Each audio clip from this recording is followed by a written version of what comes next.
औज़ुबिल्लाहिमिनश्शैतानिर्रजीम बिस्मिल्लाहिर्रहमानिर्रहीम अस्सलाम वालेकुम। मैं सरफराज अहमद में आपकी खिदमत में हाज़िर हूँ और आज का हमारा टॉपिक है गेस्टाल्ट साइकोथेरेपी। गेस्टाल्ट थेरेपी जो है बेसिकली ह्यूमनिस्टिक थेरेपी की एक टाइप है, ह्यूमनिस्टिक अप्रोच की, और इसको फर्स्ट पर्स ने इंट्रोड्यूस करवाया था। ये एक साइकोथेरेपी की फॉर्म है जिसका एम्फोसिस जो होता है वो पर्सनल रिस्पॉन्सिबिलिटी के ऊपर है, और इसका जो फोकस है वो इंडिविजुअल्स के जो प्रेजेंट मोमेंट के एक्सपीरियंसेस होते हैं उसके ऊपर होता है।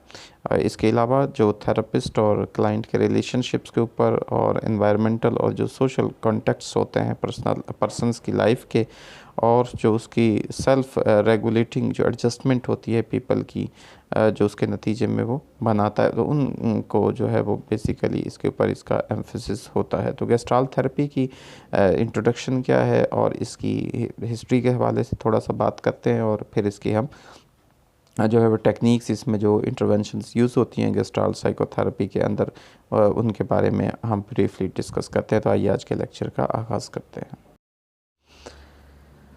जैसे मैंने पहले आपको बताया कि गेस्टाल्ट थेरेपी एक टेक्निक है ह्यूमनिस्टिक थेरेपी की। इसको फर्स्ट पर्सन ने डेवलप किया था। गेस्टाल्ट थेरेपी का जो फोकस है वो हियर एंड नाउ के ऊपर है, यानी अब और यहाँ क्या हो, यानी करंट सिचुएशंस के साथ इसका फोकस होता है। तो गेस्टाल्ट थेरेपी जो है इसका बेसिक जो गोल है वो ग्रोथ और पर्सनल इंटीग्रेशन है पर्सन की, और अवेयरनेस के ज़रिए से, यानी आगे ही का बेसिक इसमें है कि अवेयरनेस जब हमें पता चलता है, और अवेयरनेस के ज़रिए से ग्रोथ की और पर्सनल इंटीग्रेशन जो है उसकी डेवलपमेंट, और ये होती है जी जब हम इस्टेब्लिश करते हैं एक गुड थेरेप्यूटिक रिलेशनशिप। इसमें बहुत सबसे इम्पोर्टेंट चीज़ है एक अच्छा थेरेप्यूटिक रिलेशनशिप होना चाहिए पेशेंट और जो हमारा क्लाइंट और थेरेपिस्ट के दरमियान। इसके अलावा जो इसका एम्फेसिस है कि जो इंडिविजुअल हैं उनको लाजमी तौर पर फोकस करना चाहिए अपने प्रेजेंट इमोशंस के ऊपर और बिहेवियर्स के ऊपर, यानी उनका अब मौजूदा उसके जो इमोशंस हैं और बिहेवियर्स हैं वो क्या हैं, यानी करंट सिचुएशन पे बात करती है। तो गेस्टाल्ट थेरेपिस्ट जो है वो पेशेंट्स के पास्ट एक्सपीरियंसेस पे बात नहीं करते। पेशेंट को इनकरेज किया जाता है कि वो अपनी अटेंशन पे करे, अपनी अटेंशन तवज्जो दे, अब जो उसकी इमीडिएट नीड्स होती हैं, डिज़ायर्स होती हैं, और जो उसका फोकस होता है वो हाउ टू मीट देम, के हमने किस तरह से इन नीड्स को और डिज़ायर्स को मीट करना है।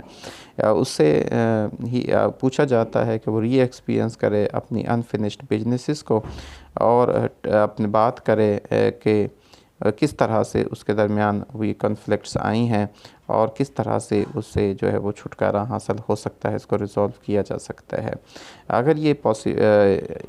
अगर ये इम्पॉसिबल है, नामुमकिन है उसके लिए, तो फिर उसके साथ एक कन्वर्सेशन की जाती है उसके एनिमीज़ के साथ, उसके जो, और उसके बाद जो पेशेंट है उसको इनकरेज किया जाता है कि वो कन्वर्सेशन करे अपने साथ और अपने जो उसका इमेजिनल लेवल है उसके लेवल। तो इसमें कौन सी टेक्निक्स यूज़ होती हैं जिनके ज़रिए से हम ये सब कुछ कर सकते हैं, उनके बारे में आइए ब्रीफली डिस्कस करते हैं।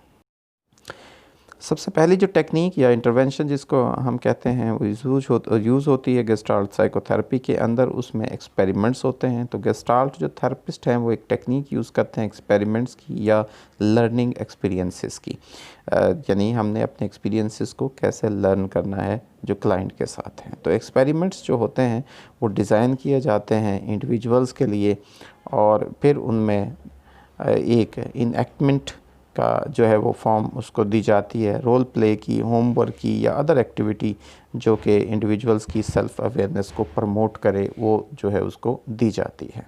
तो इस तरह से उनके जो है एक्सपेरिमेंट वो डिज़ाइन किए जाते हैं फ़र्द के लिए, और फिर उनको एक शक्ल दी जाती है।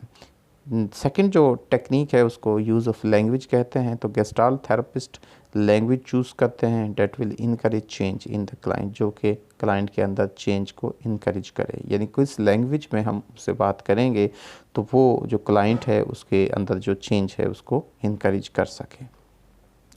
इसके बाद एम्प्टी चेयर बहुत इम्पोर्टेंट और बहुत ज़्यादा यूज़ किया जाने वाला जो हमारा टेक्निक है, मेथड है या इंटरवेंशन है साइकोथेरेपी के अंदर, गेस्टाल्ट साइकोथेरेपी की ये टेक्निक है। तो एम्प्टी चेयर टेक्निक जो है ये फैसिलिटेटिंग करने का एक मेथड है, जिसमें कि एक रोल टेकिंग डायलॉग होता है पेशेंट के दरमियान और दूसरों के दरमियान या पेशेंट की अपनी पर्सनैलिटी के हिस्सों के दरमियान। तो ये जनरली इसको यूज़ किया जाता है ग्रुप सिचुएशंस में। पीटरसन ने इसको ये लिखा था। तो इसमें 2 चेयर जो हैं, 2 चेयर्स वो प्लेस्ड की जाती हैं, एक दूसरे के आमने सामने वो चेयर्स रखी जाती हैं ज़्यादातर, और उसमें एक जो है वो रिप्रेजेंट कर रही होती है पेशेंट को, उसकी पर्सनैलिटी के एक एस्पेक्ट को, जबकि दूसरी जो है वो रिप्रेजेंट कर रही होती है एक अदर पर्सन को या उसकी जो पर्सनैलिटी का एक ऑपोजिंग पार्ट होता है उसको। ये एक पावरफुल टेक्निक है जो कि हमारे जो अनकॉन्शियस क्लाइंट के जो अनकॉन्शियस कॉन्फ्लिक्ट्स होते हैं उनको रिज़ॉल्व करने के लिए होती है, ताकि उनको हेयर एंड नाउ में लाया जाए, उसको सामने लाया जाए, एक्सपीरियंस के अंदर लाया जाए, और फिर उसके हवाले से एक नई जो इंसाइट है उसको डेवलप किया जाए। तो ये एक टेक्निक है जिसको एम्प्टी चेयर मेथड कहा जाता है, या एम्प्टी चेयर टेक्निक या एम्प्टी चेयर इंटरवेंशन जो है इसको कहा जाता है। सबसे पहली बहुत इम्पोर्टेंट हमारी टेक्निक है और अक्सर इसको यूज़ किया जाता है, और पेपर्स के पॉइंट ऑफ व्यू से भी अक्सर इसको पूछ लिया जाता है कि टॉप डॉग अंडरडॉग टेक्निक कौन सी है, किसने इंट्रोड्यूस किस थेरेपी के अंदर ये इंट्रोड्यूस हुई है और इसका मीनिंग्स क्या है। Top dog underdog basically gestalt psychotherapy की एक टेक्निक है। इसमें जो टॉप डॉग्स होते हैं, टॉप डॉग्स जिनको कहा जाता है, ये वो फैक्टर होते हैं जो इंडिविजुअल जो है अपनी सोशल नॉर्म्स और स्टैंडर्ड्स की वजह से जो एक ख्वाहिश इंसान के इंडिविजुअल के अंदर होती है। जैसे कि एक पर्सन जो है वो कहता है कि मुझे जो है वक्त पर होना चाहिए, या मुझे ज़्यादा मेहनत करनी चाहिए, ज़्यादा पढ़ना चाहिए ताकि मैं अच्छे ग्रेड्स ले सकूं। जैसे हमारी सोसाइटी में एक ट्रेंड बन गया है कि स्टूडेंट जो है वो नंबर गेम्स के पीछे भाग रहे हैं, नंबर्स के दौड़ में लगे हुए हैं कि भाई फ़लान इतने नंबर हासिल कर लिया, आपने इतना कर लिया, आपने सारा। तो फिर उसके लिए इंसान जो है वो एक इसके अंदर डिज़ायर होती है एक स्टूडेंट के अंदर, एक बच्चे के अंदर, कि वो भी अपने सोशल नॉर्म्स की वजह से, उस स्टैंडर्ड जो हमारी सोसाइटी में रख दिए गए हैं कि 1000+ है तो इतना है, तो 1050 है तो उसकी अप्रिसिएशन के हवाले से। तो अंडरडॉग जो हैं वो उसकी ऑपोजिट्स होते हैं टॉप डॉग्स के। यानी टॉप डॉग तो ये हो गया वो जो डिज़ायर्स उसके अंदर थी, अपनी जो सोशल नॉर्म्स और स्टैंडर्ड्स को मीट करने की डिज़ायर है, वो टॉप डॉग हो गई। और अंडरडॉग जो है वो उसके ऑपोजिट होती है। इसमें जो they are excuse that the individual uses to explain why those demand should not be meet, कि दे आर एक्सक्यूज़, इसमें वो एक्सक्यूज़ करता है, सॉरी फिगर्स यानी होता है कि जो इंडिविजुअल है वो यूज़ करता है, उस एक्सप्लेन करता है कि वो किस तरह से उन डिमांड्स को पूरा नहीं कर सकता है, उसे नहीं करनी चाहिए। यानी वो उसमें आर्ग्यूज़ देता है कि जो ये डिमांड है वो इसलिए नहीं हासिल करना चाहता, फ़लाँ फ़लाँ, वो आर्ग्यूज़ देता है। ठीक है, तो ये सारी चीज़ें हैं जो उसके ऑपोजिट होती हैं, जो कि टॉप डॉग। यानी एक में तो उसे ख्वाहिश होती है उस चीज़ को हासिल करने की, उसके अंदर डिज़ायर होती है उनको मीट करने के लिए, दूसरे में उसके पास आर्ग्यूमेंट्स होते हैं, एक्सप्लेनेशंस होती हैं कि वो क्यों उनको मीट नहीं करना चाहता है। तो ये अंडरडॉग होती हैं। ड्रीम्स जो होते हैं, एक सेकेंड टर्म है, ये यूज़ किए जाते हैं to bring about integration by the client. इसमें जो फोकस होता है क्लाइंट्स के ड्रीम्स का, ये अनकॉन्शियस नहीं होता, ठीक है, रादर ये प्रोजेक्शंस होती हैं, एस्पेक्ट्स होते हैं ड्रीमर्स के। यानी ड्रीम जो है उनको यूज़ किया जाता है अब इंटीग्रेशन जो है उसको ब्रिंग आउट करने के लिए, सामने लाने के लिए क्लाइंट्स के ज़रिए से।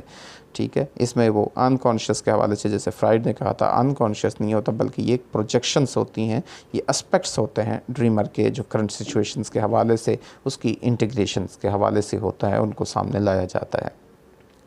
अगली जो इसमें टर्म्स यूज़ की जाती है जिसको फैंटेसी कहा जाता है, इसको यूज़ किया जाता है गेस्टाल्ट थेरेपी के अंदर to increase clients self awareness of their thoughts. यानी उसके थॉट्स के हवाले से उसकी जो सेल्फ अवेयरनेस है उसको बढ़ाने के लिए, उसके थॉट्स के, उसके इमोशंस के हवाले के लिए, और to bring about closure to unfinished businesses, और उसके जो अनफिनिश्ड बिजनेसेस होते हैं उनके करीब करने के लिए उसको ये फैंटसीज़ जो हैं वो क्रिएट की जाती हैं।